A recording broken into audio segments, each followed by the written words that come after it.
12 मार्च 1993 Friday का दिन था ये, इसीलिए एक फिल्म भी आई थी इस पर, ब्लैक फ्राइडे।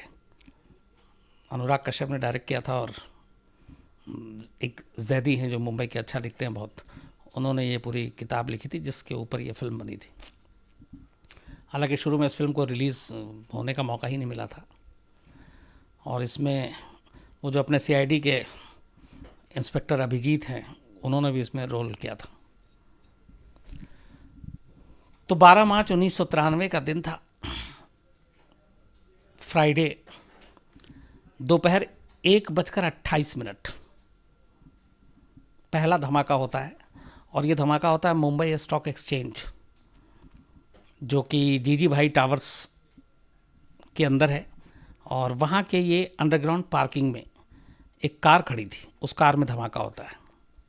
ये पहला धमाका था 12 मार्च 1993 का। और इस धमाके में 84 लोगों की मौत होती है और 217 जो है वो इंजर्ड होते हैं। इसके बाद थोड़ा सा वक्त बीतता है, गैप आता है टाइम में। ये 1:28 पर हुआ था। 2:15 पर दूसरा धमाका होता है, और इस बार धमाका हुआ कत्था बाज़ार है ये मुंबई में एक, वहाँ पे। यहाँ पे जो धमाका होता है उसमें एक स्कूटर पार्क था और उस स्कूटर में ब्लास्ट होता है। इस धमाके में 5 लोग मारे जाते हैं और 6 जो हैं वो इंजर्ड होते हैं। तो पहले मुंबई स्टॉक एक्सचेंज, उसके बाद अब कत्था बाज़ार। कंट्रोल रूम में फ़ोन घूमना शुरू हो जाता है, पुलिस को लगता है पता नहीं क्या, कुछ समझ ही में नहीं, इसलिए कि ये सारी चीज़ों के लिए मुंबई पुलिस भी बड़ी अनजान थी उस वक्त। तो अभी इन 2 धमाकों के कॉल चल ही रहे थे कि 5 नहीं बल्कि 15 मिनट के बाद 2:30 बजे, दोपहर 2:30 पर शिवसेना भवन के पास एक लकी पेट्रोल पंप है, वहाँ पे तीसरा धमाका होता है। और इस धमाके में 4 लोग मारे जाते हैं और करीब 50 लोग बुरी तरह से ज़ख्मी हो जाते हैं। इसके ठीक 3 मिनट के बाद 2:33 पर एयर इंडिया बिल्डिंग में चौथा धमाका होता है। ये मैरिन ड्राइव के पास है एयर इंडिया बिल्डिंग, वहाँ पे इंडियन एक्सप्रेस का भी दफ्तर है। पहले, अभी से थोड़े दिन पहले तक हम लोगों का आज तक का भी दफ्तर मैरिन ड्राइव पे, वहीं पे मंत्रालय के पीछे था। तो चौथा धमाका जो होता है वो एयर इंडिया की बिल्डिंग में होता है, और यहाँ पे एक सफ़ेद रंग की एम्बेसडर कार खड़ी थी, उस कार में धमाका होता है। इस धमाके में 20 लोग मारे जाते हैं जबकि 85 लोग इंजर्ड होते हैं बुरी तरीके से। इसके ठीक 12 मिनट के बाद 2:45 पर 5वां धमाका होता है, और ये होता है माहिम कॉस्वे, ये मैरिन प्लाजा से बहुत दूर, वहाँ पे होता है। इसमें 3 लोग मारे जाते हैं और करीब 6 लोग जख्मी होते हैं। अब तक 5 धमाके हो चुके थे। मुंबई पुलिस कंट्रोल रूम में खबर चल रही थी और ये हो चुका था कि ये कोई बड़ा हमला है, लेकिन कैसे, कौन, क्यों, कुछ समझ में नहीं आ रहा था। लेकिन एक कॉमन चीज़ थी जो खबर आ रही थी कि कार में धमाका हुआ है, स्कूटर में धमाका हुआ है, मतलब और किसी चीज़ में नहीं हो रहा है। तो पुलिस अभी इन चीज़ों को संभल रही थी, फायर ब्रिगेड की गाड़ियाँ, तमाम लोग मौके पे पहुंच रहे थे। तभी 2:45 पर एक और कंट्रोल रूम में फ़ोन आता है, और इस बार छठे धमाके की खबर थी। ये पासपोर्ट ऑफिस के पास, वर्ली में एक पासपोर्ट ऑफिस है, वहाँ पे ये धमाका हुआ था। बल्कि पासपोर्ट ऑफिस के पास एक भीड़ भरा बाज़ार है, सेंचुरी बाज़ार, तो उस बाज़ार में ही ये धमाका हुआ। और इस बार जो धमाका हुआ था वो एक मेन होल में हुआ था। किसी ने मेन होल में बॉम्ब फिट किया था, और बेस्ट की जो है एक डबल डेकर बस, जैसे ही उस मेन होल के ढक्कन पे उसका पहिया पड़ा, अचानक धमाका होता है। इस धमाके में सबसे ज़्यादा लोग, अब तक जो इससे पहले 4 हुए थे, 113 लोगों की मौत होती है और 227 लोग इंजर्ड होते हैं, क्योंकि बस भी खचाखच भरी हुई थी और भीड़ मार्केट।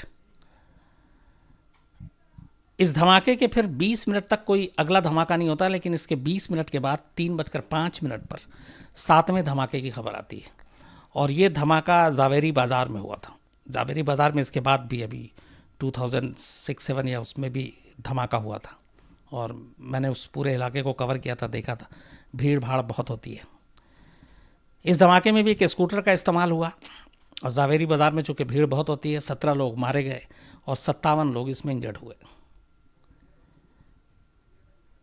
ये 3:05 पर हुआ था 7वां धमाका। इसके ठीक 5 मिनट के बाद 3:10 पर सीरॉक होटल बांद्रा, यहां पे 8वां धमाका होता है।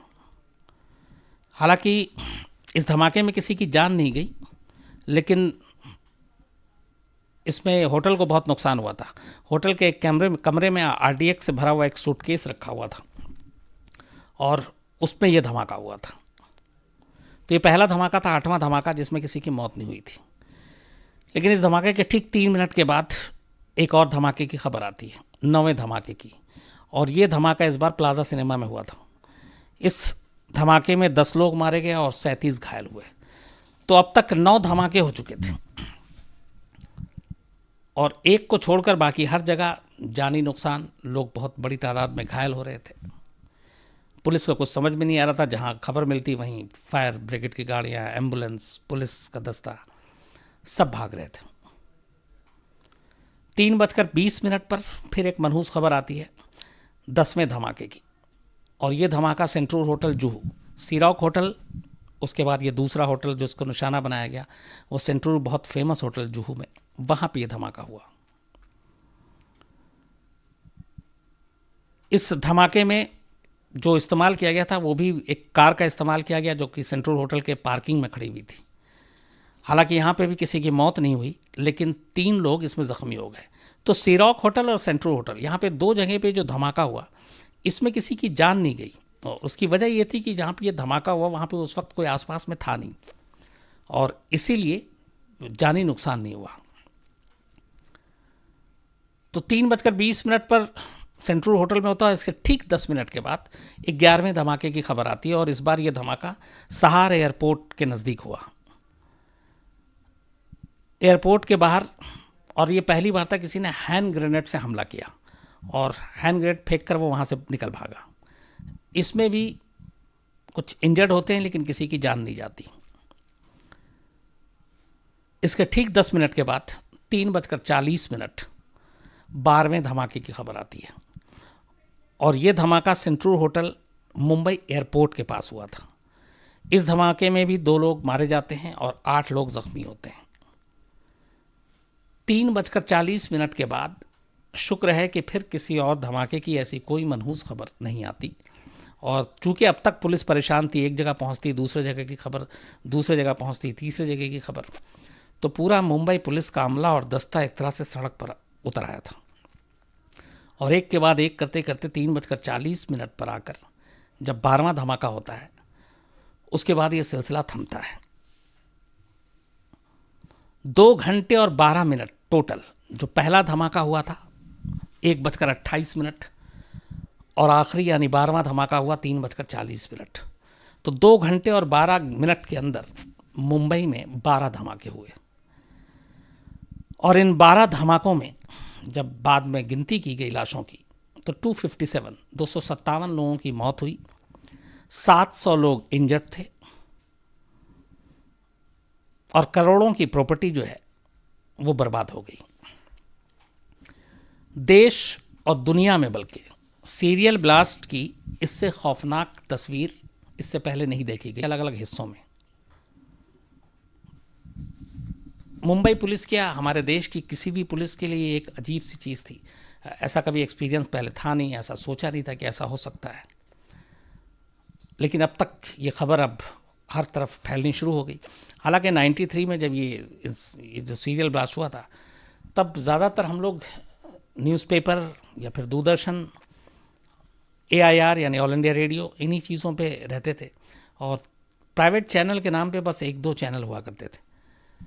तो ये खबर उस तरीके से सामने नहीं आई, लेकिन ये है कि जहाँ जहाँ पहुँचनी थी वहाँ वहाँ तक पहुँची।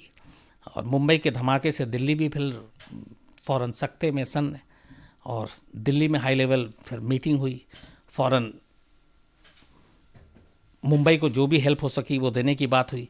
लेकिन अभी तक किसी आतंकवादी संगठन ने या किसी और ने कोई क्लेम नहीं किया था कि धमाका हमने किया है। तो ये भी समझ में नहीं आता ये हो क्यों रहा। सब कुछ अंधेरे में था, मतलब बिल्कुल अजीब सी पैनिक सिचुएशन था कि कैसे हो रहा, क्या हो रहा है। और शाम होने के बाद भी ये दहशत और डर थी कि मालूम नहीं, अभी 12 है कि इसके बाद 13, 14, 15 कब रुकेगा। लेकिन जैसे जैसे थोड़ा वक्त बीता, उसके बाद धमाका नहीं हुआ, तो फिर शुक्र हुआ कि चलो अब कम से कम ये सिलसिला थमा। अब ये सिलसिला थमा, इसके बाद जाहिर सी बात है पहले घायलों को, इन सारी चीज़ों को देखा गया। उसके बाद रात भर दिल्ली से हाई लेवल टीम पहुंची हमारे सिक्योरिटी एक्सपर्ट्स की, और सब कुछ मुंबई के साथ पुलिस के साथ बातचीत हुई, और फिर एक डिसाइड किया गया कि इस पूरे मामले की जांच के लिए हाई लेवल टीम बनाई जाएगी, और ऐसी 3 टीमें हाई लेवल बनाने का फैसला किया गया। इनमें से एक टीम का जिम्मा दिया गया डीसीपी राकेश मारिया, उस वक्त थे, बाद में ये मुंबई पुलिस के कमिश्नर भी बने। राकेश मारिया के अंडरवर्ल्ड और इन सारी चीज़ों में पकड़, इन्वेस्टिगेशन बड़ी अच्छी। तो 3 टीमें जो हाई लेवल बनाई गई, उसमें एक राकेश मारिया उस वक्त डीसीपी थे। दूसरी टीम की जिम्मेदारी जो दी गई वो अरूप पटनायक को दी गई, ये भी इन चीज़ों के एक्सपर्ट। और तीसरी टीम जिनके अंडर में बनाई गई, वो उस वक्त जब ये सीरियल ब्लास्ट हुआ था तब मुंबई के खुद पुलिस कमिश्नर थे, एएस सामरा साहब। तो राकेश मारिया, अरूप पटनायक और एएस सामरा, इन तीनों की अगुवाई में 3 अलग अलग टीमें इस पूरे मुंबई हमले की जांच के लिए बनाई गई, और उनको ये काम दिया गया कि आप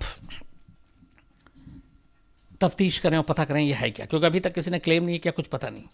जो शुरुआती तफ्तीश हुई और जितने आई विटनेस थे चश्मदीद से, उनसे इन 12 के 12 जगहों की जब रिपोर्ट ली गई, तो एक ही चीज़ बस रात होते होते सामने आई, और वो ये कि जितने भी ब्लास्ट हुए हैं उनमें से 1 या 2 जगह को छोड़ के जहाँ पे हैंड ग्रेनेड का इस्तेमाल हुआ था, बाकी हर जगह कार और स्कूटर का इस्तेमाल किया गया धमाका करने के लिए। इसके अलावा कोई जानकारी नहीं, और कौन लोग हैं ये भी कुछ पता नहीं। अब ये सारे धमाके हो चुके, पुलिस अपनी जांच में लगी हुई है, कुछ सामने आ नहीं रहा है। 12 मार्च के बाद 13 मार्च इन्हीं चीज़ों में गुजर जाता। सिर्फ यही एक क्लू है कि स्कूटर और कार इस्तेमाल किया गया। 2 दिन बाद, 48 घंटे बाद 14 मार्च 1993 का दिन आता है। दोपहर करीब 1:30 बजे मुंबई पुलिस कंट्रोल रूम को दादर इलाके से एक लावारिस स्कूटर की खबर मिलती है कि चूँकि ये सब कुछ हो गया, और जिस तरीके से स्कूटर और कार की खबर थी कि उन्हीं में सारे ब्लास्ट और विस्फोटक रखे थे, तो पूरे मुंबई में जितने लोग थे, बाकायदा वहाँ पे पुलिस के ज़रिए ये ऐलान भी कराया गया कि कोई भी ऐसी लावारिस गाड़ी और वो देखें तो उसको न छुएं, ना उसके नज़दीक जाएं। तो ये लोगों तक ये बात पहुँच गई थी, और इसी बात का असर था कि 2 दिन बाद, 48 घंटे बाद, 14 मार्च 1993 को 1:30 बजे मुंबई पुलिस कंट्रोल रूम को खबर मिलती है कि दादर इलाके में एक स्कूटर लावारिस खड़ी है। बम निरोधक दस्ते के साथ फ़ौरन वहाँ पे टीम पहुँचती है, स्कूटर की जांच की जाती है। जब स्कूटर की जांच की जाती है तो पता चलता है कि उस स्कूटर की डिक्की में और बाकी जगहों पे 15 किलो RDX रखा हुआ है। इसके बाद ये अंदाज़ा लगा जाता है कि इस स्कूटर का भी इस्तेमाल 12 मार्च के लिए होना था, 15 किलो RDX के साथ। सोचिए अगर धमाका होता तो क्या होता। लेकिन किसी वजह से इसमें धमाका नहीं हुआ, और इसलिए ये स्कूटर वहाँ पे खड़ा रहा, लेकिन इसमें ब्लास्ट नहीं हुआ। बॉम्ब डिस्पोजल स्क्वाड ने इसको जो है बॉम्ब को फिर डिफ्यूज़ कर दिया। 1:30 बजे अभी ये सारी चीज़ें स्कूटर की खबर ही थी कि उसके थोड़ी देर के बाद फिर पुलिस कंट्रोल रूम को एक खबर मिलती है कि वर्ली इलाके में एक मारुति वैन लावारिस खड़ी है। पहले स्कूटर, लेकिन ये जो स्कूटर ये दादर इलाके में, और वैन की खबर मिलती है वर्ली इलाके से। पुलिस की टीम फ़ौरन वहाँ पहुँचती है, लावारिस जो मारुति वैन खड़ी थी। इसके बाद बम निरोधक दस्ता उसकी तलाशी लेता है, चेक करता है। उस मारुति वैन से पुलिस को बहुत बड़ी तादाद में हैंड ग्रेनेड, AK-47 राइफल मिलते हैं, और उसमें लेकिन विस्फोटक नहीं था। इसके बाद जब इस कार के रजिस्ट्रेशन नंबर की जांच की जाती है तो पता चलता है कि ये कार जो है माहिम इलाके में एक दरगाह रोड पर अल हुसैनी बिल्डिंग है। माहिम इलाके में अल हुसैनी बिल्डिंग, उस बिल्डिंग में रहने वाली रुबीना सुलेमान के नाम पे ये मारुति वैन रजिस्टर्ड है। पुलिस को लगता है कि शायद उसे पहली कामयाबी मिली, क्योंकि एक तो मारुति वैन में सारे हथियार बरामद होना और ये सारी चीज़ें, लेकिन फिर पुलिस को ये भी लगा कि हो सकता है गाड़ी चोरी की हो, पता नहीं, तो उससे इस रजिस्ट्रेशन नंबर तक पहुंच के भी कोई फ़ायदा ना हो। लेकिन खैर, चूँकि क्लू मिला था, एक तो स्कूटर और दूसरा ये मारुति वैन। तो जब मारुति वैन के रजिस्ट्रेशन नंबर से पहली बार जब एड्रेस का पता चलता है, अच्छा उस स्कूटर के नंबर प्लेट नहीं थे, तो इसलिए उसका रजिस्ट्रेशन नंबर नहीं पता चल रहा था। लेकिन मारुति वैन का रजिस्ट्रेशन नंबर था, और उस रजिस्ट्रेशन नंबर के बाद जब अल हुसैनी बिल्डिंग में फ़ौरन पुलिस की एक टीम जाती है और पता करती है यहाँ कौन रहता है, तो पता चलता है कि एक स्मगलर के नाम पे भी फेमस था, टाइगर मेमन। ये अल हुसैनी बिल्डिंग में उसकी फैमिली रहती है। और ये जो रुबीना सुलेमान है जिसके नाम पे ये मारुति वैन रजिस्टर्ड है, ये टाइगर मेमन के बड़े भाई जो है सुलेमान मेमन, उसकी वाइफ। तो फ़ौरन पुलिस की टीम अल हुसैनी बिल्डिंग पहुंचती है, लेकिन वहां पहुंचने के बाद देखती है कि अल हुसैनी बिल्डिंग में ही ताला लगा हुआ है और वहां कोई है नहीं। पड़ोसियों से पूछताछ किया जाता है तो पता चलता है कि पूरी फैमिली जो है वो 12 मार्च जिस दिन ये ब्लास्ट हुआ उसी दिन सुबह सुबह करीब 4 बजे ही घर से पूरी फैमिली निकल गई थी, और उन्होंने ये कहा था कि वो किसी काम से दुबई जा रहे हैं।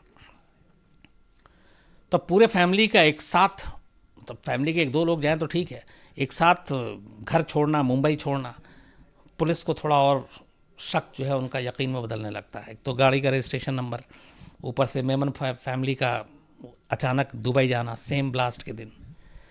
तो जब ये चीज़ें पता चलती है तो फिर पुलिस फैसला करती है कि इस घर के दरवाजे के ताले को तोड़ेंगे और अंदर तलाशी लेंगे, क्योंकि और कोई था नहीं, किसी से पूछ सकते नहीं थे।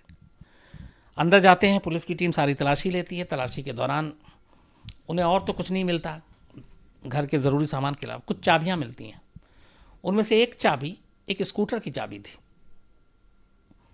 तो जैसे ही वो चाबी मिलती है तो उस वक्त राकेश मारिया जो थे वो ट्रैफिक में थे, डीसीपी ट्रैफिक हुआ करते थे। तो वो चाबी देखी और उसके बाद उन्हें अचानक याद आया कि दादर में एक लावारिस स्कूटर बरामद हुई थी जिसमें 15 किलो आरडीएक्स था। उन्होंने अपनी टीम के एक पुलिस वाले को बुलाया और कहा कि ये चाबी लो, और जाकर दादर पुलिस स्टेशन में वो लावारिस स्कूटर जो कि वहीं जब्त खड़ी हुई थी, तो उन्होंने जाकर चेक करो कि ये चाबी उस स्कूटर में लगता है कि नहीं। पुलिस वाला फ़ौरन चाबी लेके दादर पहुंचता है, दादर जाकर उस स्कूटर में चाबी लगाता है, चाबी लगाता है, चाबी घूम जाती है, स्कूटर स्टार्ट हो जाता है। जैसी ये चीज़ होती है इसके बाद यकीन हो जाता है कि इस पूरे धमाके का इस अल हुसैनी बिल्डिंग से कोई ना कोई रिश्ता ज़रूर है। अब चूँकि वैन रजिस्ट्रेशन नंबर अल हुसैनी का और चाबी लग जाना स्कूटर के साथ, तो 2 दिन के बाद मुंबई ब्लास्ट के पहली बार ये एक बहुत बड़ी कामयाबी थी जिससे करीब जा रही थी मुंबई पुलिस अपनी इन्वेस्टिगेशन के सही रास्ते पर। अब ये जब सारी चीज़ें होती हैं तो कहते हैं कि चलो टीम तो भाग गई, लेकिन इसके बाकी जो लोग हैं जान पहचान के रिश्ते, चूँकि इनका काम वाम भी था, तो कोई ना कोई तो होगा जो इनके बारे में आप सच बताए। तो ढूंढते ढूंढते पुलिस मेमन फैमिली के, खासतौर पर टाइगर मेमन का एक मैनेजर हुआ करता था असगर मुकादम, तो असगर मुकादम का पता लगता है पड़ोसियों और इनके ज़रिए। पुलिस असगर मुकादम तक पहुंचती है, असगर मुकादम को उठाती है और फिर उससे पूछताछ शुरू करती है। तो असगर मुकादम यह बयान देता है कि टाइगर मेमन जो है उसने उससे ये कहा था, 11 मार्च को उसकी बात हुई थी कि वो अपनी फैमिली के साथ किसी काम से दुबई जा रहा है, तो वो उनकी पूरी फैमिली के जो है टिकट और बोर्डिंग पास ये लेकर और जो कागजात हैं वो एयरपोर्ट पर मिले सुबह 12 मार्च की सुबह। तो मुकादम का कहना था कि 12 मार्च की सुबह करीब 4 बजे वो एयरपोर्ट गया और उनको उसने सारे टिकट विकट पकड़ा दिए थे, और इसके बाद वो चले गए और उसने ये कहा था कि पीछे में घर का ध्यान रखना। तो एयरपोर्ट पे उनको रवाना करने के बाद असगर मुकादम वापस अल हुसैनी बिल्डिंग आता है। जब वो कहता है कि अल हुसैनी बिल्डिंग में पहुंचा तो उसने देखा कि वहाँ पे टाइगर मेमन के घर पे उसके गैराज में जावेद चिकना नाम का एक शख्स, ये अंडरवर्ल्ड का है, और उसके कई साथी कुछ और लोग थे। वो पार्किंग में टाइगर मेमन के कई कार और स्कूटर वहाँ पे पार्क थी, और उन गाड़ियों में और स्कूटर में वो लोग कोई काली चिपचिपी सी चीज़, उस वक्त उसने बताया था जो बयान है उसके, काली चिपचिपी सी चीज़ भर रहे थे सारे कार में और स्कूटर में, और साथ में एल्युमिनियम की पेंसिल जैसी कोई चीज़ थी। वो छर्रे और बाकी चीज़ें होती हैं, तो काली जो चिपचिपी होती है, आरडीएक्स एक्चुअली उसको कई साबुन भी बोलते हैं, काला साबुन। वो जब आरडीएक्स रॉ होता है तो उसी तरह से दिखता है, तो साबुन के जैसा काला साबुन। तो बोला कि उसने देखा, और उसके बाद थोड़ी देर के बाद देखा कि उन्हीं में से सारे लोग एक एक करके वो कार और स्कूटर वहाँ से लेके चले गए, और फिर उसके बाद वो भी वहाँ से निकल गया। ये असगर मुकादम का कहना है। उसके बाद वो घर पहुँचता है। दोपहर के बाद अचानक उसे फिर मुंबई में धमाकों की खबर आती है, लेकिन तब तक उसे पता नहीं था कि ये धमाके उन्हीं स्कूटर और कार में से थे जो टाइगर मेमन के घर से सुबह उसने लोगों को भरते हुए सामान देखा था और जो लेकर गए थे। अब ये सारी चीज़ें, स्कूटर और कार की बरामदगी, असगर मुकादम का बयान, पूरी फैमिली का एक साथ भाग जाना, साफ साफ इशारा कर रहा था कि इसमें मेमन फैमिली और टाइगर मेमन का हाथ है। लेकिन पुलिस को ये समझ में नहीं आ रहा था कि टाइगर मेमन एक एक मतलब छोटा मोटा एक तस्कर टाइप, स्मगलर टाइप, वो इतना बड़ा साजिश, इतनी बड़ी चीज़ें, इतना बड़ा धमाका कैसे करे और क्यों कर रहा है और क्यों किया उसने। इस सवाल का जवाब नहीं था, और अभी तक कोई क्लेम नहीं कर रहा और कुछ मिल नहीं रहा है। तो पुलिस असगर मुकादम के बयान के बाद एक एक कर टाइगर मेमन उससे जुड़े हुए लोगों को पूछताछ करने लगी, उठाने लगी। धीरे धीरे वक्त भी बीत रहा है, करीब 12-13 दिन गुजर गए। 23 मार्च 1993 को कई जगह पे छापा मारने के बाद पुलिस को अचानक जावेरी बाज़ार की एक इमारत, जो इमामी मंजिल के नाम से मशहूर है, वो इमारत बंद थी, उस पर भी वहाँ की सीढ़ियों पर कुछ सूटकेस मिले, और ये एक मुखबिर की खबर पे मिले जावेरी बाज़ार में। तो पुलिस की टीम वहाँ पहुँचती है, उस सूटकेस को जब खोलती है तो उसके अंदर से 56 राइफल और करीब 200 हैंड ग्रेनेड मिलते हैं। और इसका पता कहीं ना कहीं असगर मुकादम ने जो बाकी ठिकानों के बारे में बताया था कि टाइगर मेमन का कहाँ कहाँ है, तो इमामी मंजिल के बारे में भी एक उसने जिक्र किया था। तो जहाँ जहाँ वो बता रहा था पुलिस की टीम वहाँ वहाँ जा रही थी। तो वहाँ से इस सूटकेस में 200 हैंड ग्रेनेड और 56 AK-56 राइफल सूटकेस में मिली। और इसी के साथ एक याकूब नाम का शख्स भी पकड़ाता है, पुलिस उसको भी पकड़ती है। इसके बाद 3 दिन और गुजर जाता है, 26 मार्च की तारीख आ जाती है। 26 मार्च को फिर याकूब की निशानदेही पर पुलिस जो है मुमरा के मुबीन नगर इलाके में एक घर पर दबिश डालती है, और उस घर से पुलिस को RDX से भरे हुए 32 बैग मिलते हैं, 32, जिसका वजन करीब 1032 किलो था, और 574 किलो जिलेटिन था। जब ये पुलिस ने बरामद किया तो हिंदुस्तान में RDX की पकड़ी जाने वाली उस दिन की सबसे बड़ी खेप थी। उससे पहले 1032 किलो वज़न का RDX हिंदुस्तान में न किसी एजेंसी ने देखी थी, न किसी ने पकड़ा था। लेकिन ये अभी शुरुआत थी, क्योंकि इसके ठीक 4 से 5 दिन के बाद 2 अप्रैल 1993 को पनवेल थाने में एक सिपाही से खबर मिली। उसने किसी से कुछ बात करते हुए सुना था इस धमाके के बाद कि कहीं RDX और है। तो नागला गांव के पास समंदर के अंदर पानी में 28 बोरे पुलिस को और मिलते हैं, जो जिलेटिन से भरे हुए थे, और इसके अलावा 28 बोरे RDX से भरे हुए और 20 बोरे जिलेटिन से भरे हुए।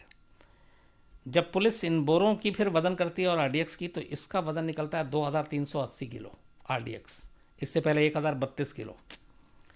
मतलब कायदे से एक्सपर्ट के हिसाब से चलें तो ये जितनी बड़ी तादाद में ये RDX बरामद हुई थी, पता नहीं मुंबई के कितने हिस्से बचते या ना बचते अगर ये ब्लास्ट होता तो इस बरामदगी से यह एहसास होता है कि धमाके की साजिश कितनी बड़ी थी, और शायद जो मुंबई में उस दिन 12 धमाके हुए और जो नहीं हुए वो उससे ज़्यादा भयानक थे। अगर वो होते तो क्या होता। ये खुद पुलिस वालों के पैरों तले से ज़मीन खिसक गई थी जब इतनी मात्रा में RDX की बरामदगी हो रही थी, और शुक्र यही था कि ये सब ब्लास्ट नहीं हुआ। अब ये सारी चीज़ें चल रही थी, टाइगर मेमन के लोगों को भी एक एक करके एक दूसरे से कड़ियाँ जोड़ते हुए जो मिल रहे थे पूछा जा रहा था। अब करीब करीब 1 महीना पूरा होने वाला था। तभी 11 अप्रैल 1983 को पुलिस ने एक बिल्डर हैं इब्राहिम चौहान,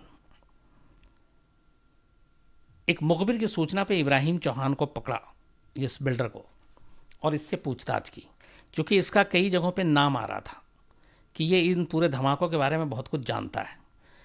तो पहली बार जो सबसे बड़ी कामयाबी मिली अभी तक के धमाके में 1 महीना लगभग होने वाला था। 12 मार्च को धमाका हुआ था और 11 अप्रैल आ गया था। तो इब्राहिम चौहान को जब पुलिस उठाती है तो पहली बार पुलिस के सामने जो नाम आते हैं धमाके के लिए और जो सवाल का जवाब मिलता है कि टाइगर मेमन जैसा स्मगलर इतनी बड़ी साजिश कैसे रच सकता है, क्यों रचेगा, किस उसने ऐसा किया क्यों।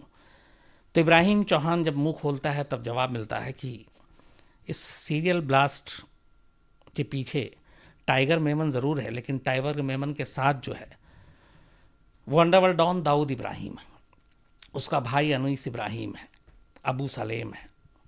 वो एक एक कर सबका नाम बताता जाता है और इसी नाम की कड़ी में बताते बताते वो संजय दत्त का भी नाम लेता है।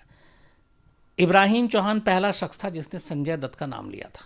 ये एक बिल्डर था मुंबई का, और साथ में वो बताता है कि उस वक्त बॉलीवुड के 2 फिल्म प्रोड्यूसर, एक समीर हिंगोरा और दूसरा हनीफ कड़ावाला। हनीफ कड़ावाला आपको याद होगा, जब भी संजय दत्त जेल से बाहर आते पैरोल पे या जब अंदर गए तो संजय दत्त के साथ हमेशा जो है वो हनीफ कड़ावाला ही बड़ा गहरा दोस्ती भी सुना है।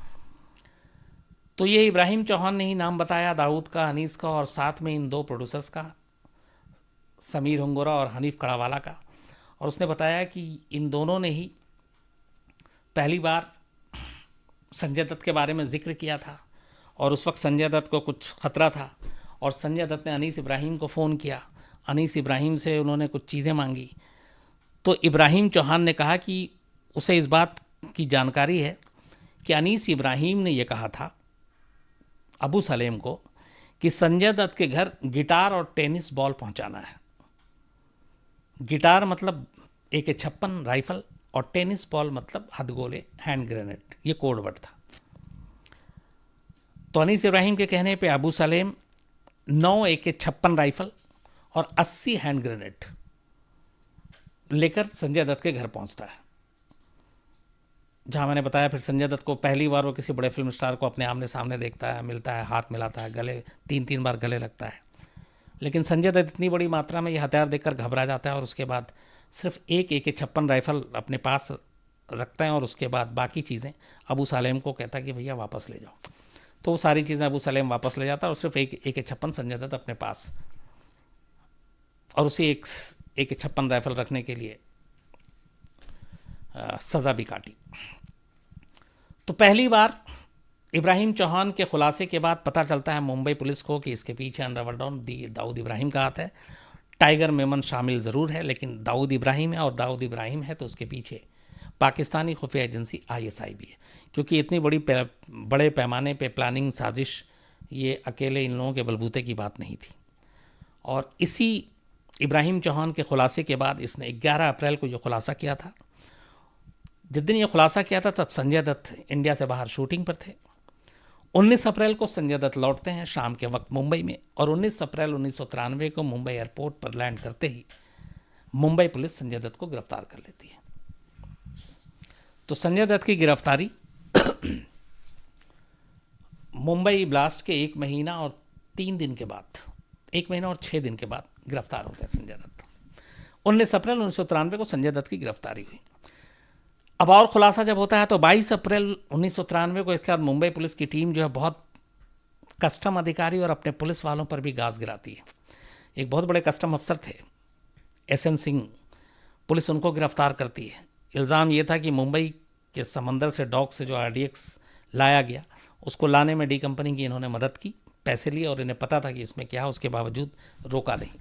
और मुंबई पुलिस के जो अंदर में बहुत सारे अपने पुलिस वाले थे जो डी कंपनी के पैसे पे पलते थे, उनको भी गिरफ्तार किया गया। उसके बाद इधर जांच चल रही है। तभी 10 मई 1993 की तारीख आती है। मुंबई ब्लास्ट का ये 59वां दिन था और इस दिन पुलिस को एक और बड़ी कामयाबी लगती है। इस धमाकों में शामिल एक शख्स जिसका नाम बादशाह खान था, उसको पुलिस रामपुर UP से गिरफ्तार करके मुंबई लाती है। और जब वो मुंबई लाया जाता है तो बादशाह खान उनमें से था जो इस पूरी साजिश में शामिल था। अब उसके की मुंह से जो कहानी सुननी थी वो मतलब सीधे लाइव थी, सब कुछ वैसा था। तो ये इसलिए बादशाह खान की गिरफ्तारी मुंबई के लिए एक पुलिस के लिए बहुत बड़ी कामयाबी थी। और अब बादशाह खान से पुलिस पूछताछ करती है। इसके बाद बादशाह खान कहानी सुनाता है। बादशाह खान की कहानी ये थी कि इस 12 मार्च 1993 की पूरी साजिश टाइगर मेमन ने रची थी और उसका साथ दिया था दाऊद इब्राहिम ने और उसके भाई अनीस इब्राहिम ने। जो बादशाह खान का बयान है उसके हिसाब से टाइगर मेमन और उसके जो साथी हैं जावेद चिकना, अनवर थीबा, इम्तियाज़ और याकूब, इन लोगों को जिहाद के नाम पर पहले अपने साथ मिलाया और फिर कहा कि लड़कों को तैयार करो और टीम बनाओ। इन लोगों ने लड़कों को तैयार किया। टोटल 19 लड़के चुने गए। 19 लड़कों को चुनने के बाद उन्हें बम बनाने, बम रखने, हथियार चलाने की ट्रेनिंग देने के लिए दुबई के रास्ते पाकिस्तान भेजा गया। अब जब वो उसने बयान देना शुरू किया, बाकी लोगों को बताया, तो उसी की निशानदेही पर फिर बाद में एक टीम वडोदरा जाती है मुंबई की, और वहाँ के तुलसी होटल के कमरा नंबर 204 में 3 और आरोपी जो थे, जो बम रखने वाले थे, वो गिरफ्तार होते हैं, जिनमें एक मोहम्मद सईद, एक उस्मान खान और एक रईस। इन तीनों को गिरफ्तार करके लाया जाता है। तो अब बादशाह खान के साथ साथ और भी पुख्ता सबूत, अब ये लोग भी कहानी बताते हैं पूरी प्लानिंग की। और ये तीनों वो थे जो पाकिस्तान बाकायदा ट्रेनिंग लेने के लिए गए थे टाइगर मेमन के कहने पर।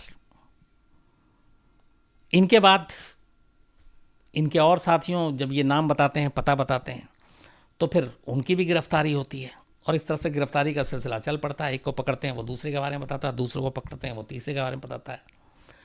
और जब इन सारे लगभग जो मेन कल्प्रिट थे उनको पकड़ लिया गया, जो बॉम्ब रखने वालों में शामिल थे स्कूटर और कार में, तो उनसे पूछताछ के बाद जो पहली बार पता चलता है मुंबई पुलिस को कि ये इतनी बड़ी तबाही क्यों, एक तस्कर, एक स्मगलर, वो ऐसी आतंकवादी हरकत क्यों, तो पता चला कि 12 मार्च 1993 दरअसल 6 दिसंबर 1992 का बदला था। 6 दिसंबर 1992 को अयोध्या में जब बाबरी मस्जिद गिराई गई, उसके बाद दंगा हुआ था और वो दंगा देश के कई जगहों पे हुआ और वही दंगा मुंबई में भी हुआ था और उस दंगे में देश भर में बहुत सारे लोग मारे गए थे। इस दंगे में टाइगर मेमन का ऑफिस कहते हैं कि जला दिया गया था और इस बात से वो इतना ज़्यादा गुस्से में आ गया था कि उसने कहा था कि इसका बदला लेंगे। लेकिन उसके अकेले के बलबूते की बात नहीं थी, लेकिन वो था कि कुछ करना है। एक कहानी इसमें यही कि इसके बाद ये जब कुछ हुआ, जब दंगा वंगा, तब तक उससे पहले दाऊद अपना सब कुछ समेट कर ऑलरेडी दुबई जा चुका था और दुबई से ही ऑपरेट कर रहा था। दाऊद इब्राहिम मुंबई में नहीं था। तो अब ये था कि ये सारी चीज़ें करनी है दंगे के बाद जो टाइगर मेमन के साथ हुआ, लेकिन टाइगर मेमन को चाहिए था कि कोई उसकी हेल्प करे। इसी दौरान कहते हैं कि दिसंबर 1992 में ही दुबई में दाऊद इब्राहिम के पास एक पार्सल आता है। इसका कई जगह पे जिक्र है और बाकायदा जो मुंबई पुलिस की कहानी है उसमें भी इसका जिक्र है और मुंबई पुलिस इस चीज़ को मना नहीं करती। तो वो कहती है कि दुबई में दाऊद के घर पे एक पार्सल आया और उस पार्सल में कुछ चूड़ियाँ थीं और एक लेटर था और वो किसी महिला ने लिखी थी और ये कहा था कि तुम हमारे साथ यहाँ जुल्म हो रहा है और तुम वहाँ या तो कुछ मदद करो या ये चूड़ी पहनकर बैठ जाओ। ये एक कहीं से कहानी आती है, लेकिन ये कितना सच है कितना झूठ है ये मैं नहीं कह सकता। लेकिन टाइगर मेमन को लगा कि दाऊद इब्राहिम मदद कर सकता है और दाऊद इब्राहिम तब तक दुबई में जाकर सेटल था और उसे लगा कि पैसे और बाकी प्लानिंग के मदद पे भी वो कर सकता है। तो इसके बाद टाइगर मेमन दुबई जाता है और दुबई के एक होटल में अनीस इब्राहिम से पहले उसकी मुलाकात होती है। अनीस इब्राहिम के साथ मुलाकात में फिर मोहम्मद दौसा, तौफीक जलियावाला, शेख अहमद, हाजी उमर मुस्तफ़ा, सैयद आरिफ, ये सब मिलकर मुंबई की पहली राउंड में एक प्लानिंग करते हैं कि ऐसे ऐसे धमाका करना है। इसके बाद दुबई से वो लौटने के बाद जब उसे लगता है कि ये सारी चीज़ें होंगी, फिर वो 19 लड़कों को तैयार करता है। 3 खेप में ये उन लड़कों को दुबई के रास्ते पाकिस्तान भेजता है। पहली खेप 11 फरवरी 1993 को टाइगर मेमन जो है यहाँ से 7 लोगों को दुबई से पाकिस्तान भेजता है ट्रेनिंग लेने के लिए। वो 7 लोग जो थे उसमें जावेद चिकना, बादशाह खान, परवेज़ कोलावाला, सलीम पसोपकर, सलीम बाज़ार वाला, फ़ारूक पावले और ज़कीर, ये लोग 13 फरवरी 1993 को पाकिस्तान पहुंचते हैं ट्रेनिंग लेने के लिए। दूसरी खेप 15 फरवरी 1993 को भेजता है। इस खेप में 3 लोग थे, एक फिरोज अमानी मलिक, नियाज अहमद और नसीम बारमेर। ये भी दुबई के रास्ते वहाँ पहुँचते हैं 17 फरवरी को। पहली खेप 13 फरवरी को पहुँची, दूसरी खेप 17 फरवरी को। तीसरी खेप 19 फरवरी को। तीसरे ग्रुप में 9 लोग थे, येबा याकूब, नासिर ढकला, अनवर थोबा, इरफान चौगले, शाहनवाज, अब्दुल अख्तर, मोहम्मद रफ़ीक, गुल मोहम्मद ख़ान, बशीर ख़ान, ये लोग थे जो पहुँचते हैं।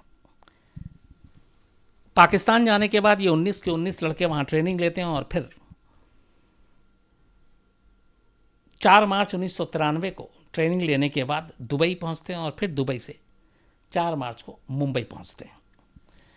इसके बाद इन सब का टारगेट ये था कि ट्रेनिंग तो हो गई, अब तुम इलाके की रेकी करो। तो इन सब के हिस्से में था कि मुंबई की कौन कौन सी जगह पे है जहाँ धमाके करने हैं। तो ये काम इनको दिया गया, चूँकि बॉम्ब इन्हें ही रखना था, तो इन्होंने सारे इलाके की रेकी की और उस हिसाब से इन्होंने जगह चुनी। लेकिन 4 मार्च को आने के बाद ये रेकी कर रहे थे, अगले 4 दिन तक तो सब कुछ ठीक चल रहा था। 8 मार्च को अचानक, मैंने एक नाम आपको अभी सुनाया जो तीसरे खेप में गया था, गुल मोहम्मद, टाइगर मेमन के 19 लड़कों में से जो चुना गया था एक। ट्रेनिंग लेने के बाद, लौटने के बाद और रेकी करने के दौरान 8 मार्च को, यानी पाकिस्तान से आने के चौथे ही दिन, गुल मोहम्मद की सोच अचानक बदल जाती है और वो अपने आप को इस मुहिम से अलग कर लेता है और वो अपने एक साथी को बता देता है कि मैं ये सब काम नहीं करूँगा।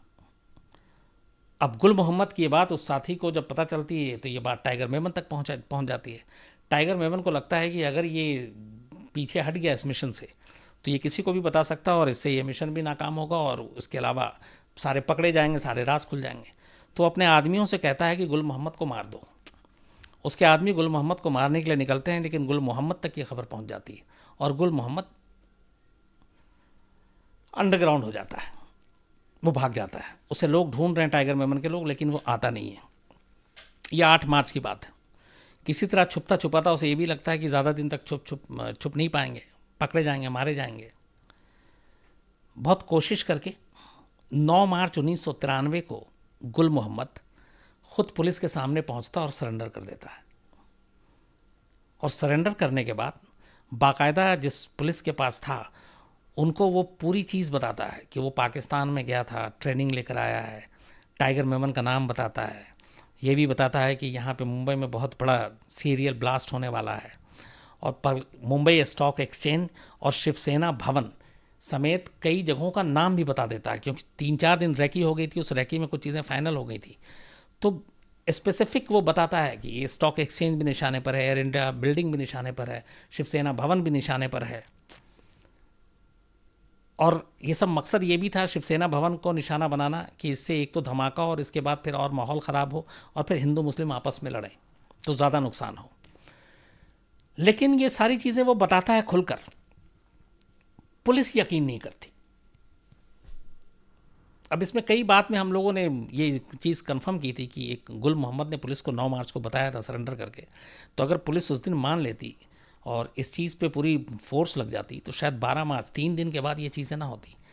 तो उसमें पुलिस की एक ही दलील थी, हालांकि उसको आप कमज़ोर दलील कहें या ताकतवर दलील कहें मुझे नहीं मालूम। उनका ये कहना था कि हाँ उसने ये सब कुछ तो बताया लेकिन डेट नहीं मालूम था। अच्छा, ये फैक्ट है कि जब 9 मार्च को इसने सरेंडर किया और 8 मार्च तक रैकी हुई, तब तक टाइगर मेमन ने डेट नहीं बताया था कि डेट क्या होगा।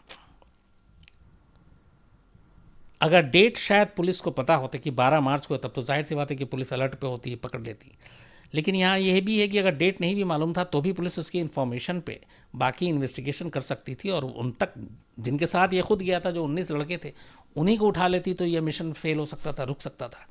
लेकिन पुलिस से गलती ये हुई, मुंबई पुलिस से, कि उन्होंने गुल मोहम्मद की बातों को बहुत सीरियसली नहीं लिया और उन्होंने इस पर कोई कदम नहीं उठाया। अब इधर दूसरी तरफ जैसे ही इसके सरेंडर की खबर बाहर आ गई, टाइगर मेमन तक पहुंची, अब पूरी टीम घबरा गई कि ये तो सरेंडर कर दिया, इसने सब कुछ पुलिस को बता दिया होगा, तो अब क्या किया जाए, मिशन को पोस्टपोन कर दिया जाए, ख़त्म कर दिया जाए। और तब पहली बार पता चला कि एक्चुअली जो टाइगर मेमन है, ये जो 12 मार्च 1993 को ब्लास्ट हुआ मुंबई में, ये 12 मार्च 1993 उसने ये चुना नहीं था, ये उसकी तारीख ही नहीं थी।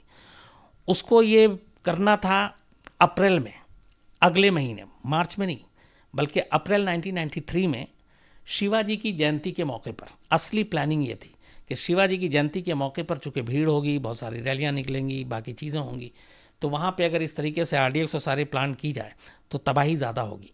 तो उसका जो मेन था, जो उसने छुपा कर रखा था, अभी तक अपनी टीम से भी शेयर नहीं किया था, वो ये था कि शिवाजी जयंती पर अप्रैल में ये धमाका करना है।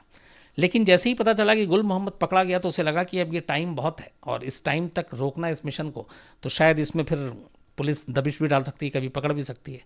तो उसने अचानक प्लान किया और कहा कि नहीं, ये 9 मार्च को सरेंडर करता है और 10 मार्च को डिसाइड हो जाता है कि जो मुंबई में ब्लास्ट होगा वो 12 मार्च को होगा, अगले 48 घंटे में। और इसी के बाद 12 मार्च का डेट फिक्स हो जाता है, अप्रैल से पहले ही। सारे लड़कों को जिसको ट्रेनिंग दी गई थी, उसके बाद ये अचानक बुलाता है, सबको बताता है, और 12 मार्च के लिए एक Ambassador car, 2 Maruti van, 3 Maruti 800 car, एक कमांडर जीप, एक मोटरसाइकिल और 4 स्कूटर टाइगर मेमन के घर पे लाया जाता है। इन सब में RDX और ये सारी चीज़ें रखी जाती हैं। और 12 मार्च की सुबह सबसे पहले मेमन फैमिली अपने घर से निकलकर एयरपोर्ट पहुंच जाती है। लेकिन जाने से पहले जो टाइमर, ये सारे बॉम्ब टाइमर थे, टाइम के हिसाब से इनकी टाइम फिक्स की गई थी। और ये जो टाइम फिक्स किया था, खुद टाइगर मेमन ने जो टाइम बताया था हर एक का, पहला था 1:28 और आखिरी 3:40। ये टाइम टाइगर मेमन को पता था दुबई के लिए प्लेन पकड़ने से पहले ही। तो 12 मार्च की सुबह करीब 6 या 7 बजे की फ़्लाइट थी टाइगर मेमन की। 6-7 बजे अपने पूरे फैमिली के साथ उड़ जाता है और 1:28 का पहला टाइम फिक्स करता है और 3:40 का 12वां और आखिरी, और ये निकल जाता है। कहते हैं कि जब इस पूरे ब्लास्ट को बाद में दाऊद इब्राहिम ने वहाँ दुबई में बैठ के खबर और ये सुनी, तो पहले तो दाऊद इब्राहिम की भी हवा ख़राब हो गई थी कि उसे लगा कि टाइगर मेमन ने शायद कुछ बीच में चीज़ें नहीं बताई कि इतना बड़ा धमाका होगा, इतनी बड़ी तबाही होगी।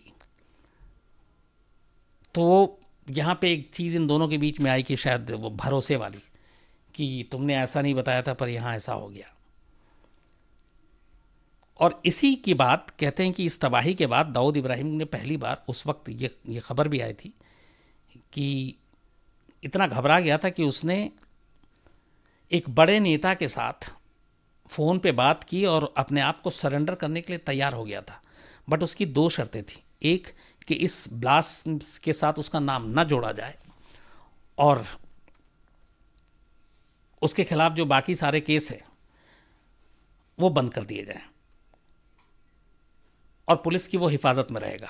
लेकिन सरकार जाहिर सी बात है कि ऐसी शर्तें नहीं मानती, तो इसलिए वो शर्त नहीं मानी गई। और उसके बाद से फिर दाऊद, दुबई भी उसके लिए लगा ख़तरा है, तो वो गायब हो गया। और आज करीब 26 साल हो गए दाऊद का, हमें आज भी इंतज़ार है। बाद में खैर इस पूरे मामले में जितने भी लोग थे सब पकड़े गए। पुलिस ने फिर 30 जून 1995 को टाडा कोर्ट में इस केस का ट्रायल शुरू किया। बाद में मामला CBI को दे दिया गया था। CBI ने करीब 16,000 पन्नों की चार्जशीट दाखिल की। इसमें टाइगर मेमन और दाऊद इब्राहिम ये लोग मुख्य आरोपी बनाए गए। इनके अलावा कुल 124 लोगों को इसमें आरोपी बनाया गया। इनमें से आज भी करीब 35 अभी भी फरार हैं, जिनमें दाऊद इब्राहिम भी है, टाइगर मेमन भी है, जबकि 7 लोग गैंगवार या एनकाउंटर में मारे गए।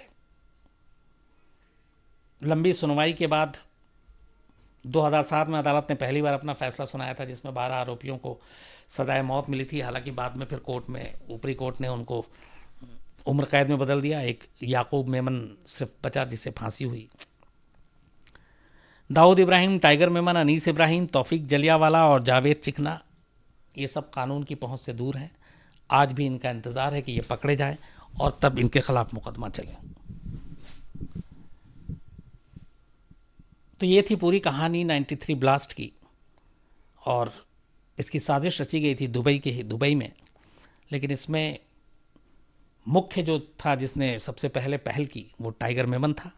लेकिन टाइगर मेमन को पूरा प्लेटफॉर्म और हर चीज़ मुहैया कराने वाला दाऊद इब्राहिम था, और यही वजह है कि ये दाऊद इब्राहिम भी इसमें मुख्य आरोपी है। लेकिन अफसोस की बात यह है कि मुंबई के सीने पे जो ज़ख्म 12 मार्च 1993 को मिले, जो उसके हिस्से में आए, उनका गुनहगार, असली गुनहगार आज 26 साल बाद भी हिंदुस्तान की कानून की चौखट से बहुत दूर है। और इंतज़ार इसी बात का है कि कब ये लोग पकड़े जाएं और कब इनकी गुनाहों का इन्हें सज़ा हो। बट इंतज़ार है, देखिए कब तक ये हाथ आते हैं।